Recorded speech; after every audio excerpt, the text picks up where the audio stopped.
So hi! Welcome and welcome back to my YouTube channel, and for today's tutorial, ituturo ko sa inyo kung paano nga ba maglagay ng cellphone frame sa mga videos natin. But first, kindly subscribe to my channel and don't forget to hit the subscribe button and the bell to notify you for my new updates. And if you want to learn more, just keep on watching and let's start.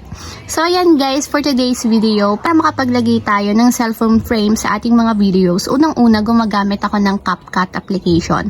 Kung wala pa kayong CapCut application guys, pwede nyo siyang i-download sa ating Google Play Store, and doon pwede nyo na siyang i-install sa ating mobile device.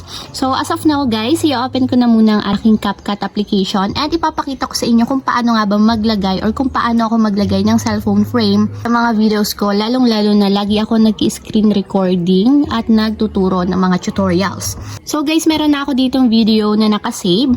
So ito kasi guys is in-overlay ko lang yung video na to, since nga gusto kong lagyan ng mobile phone frame itong nakapalibot sa videos na to. So try ko muna siyang i-play guys, and ipapakita ko na talagang video siya, and lalagyan natin siya ng frame. So para makapaglagay ng frame guys, ang gagawin nyo lang is mag-a-add tayo ng sticker. So hanapin nyo lang dito sa baba yung stickers.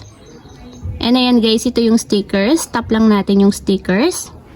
And dito sa search bar guys, isa-search naman natin dito is yung mobile phone. So lalabas na dito guys yung mobile phone na pwede nating ilagay na frame.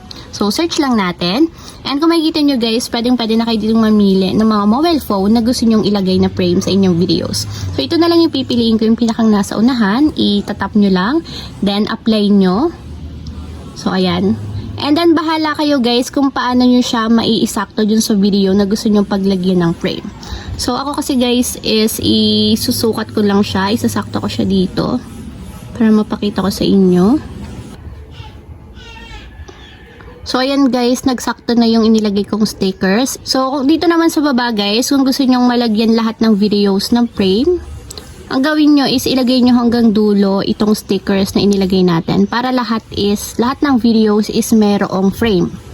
So ayan, ganito yung itsura niya naman kapag naka-play. So play lang natin. So ayan, ganyan yung mag-a-appear sa mga videos natin pag nag-add tayo ng sticker ng mobile phone. So ayun lang guys, ganun lang kasimple kung paano nga ba maglagay ng phone frame or cellphone frame sa ating mga videos. If you have a question, can you comment down below, and don't forget to hit the subscribe button and the bell to notify you for my new updates. And thank you for watching! Living life every day, late at night, not okay.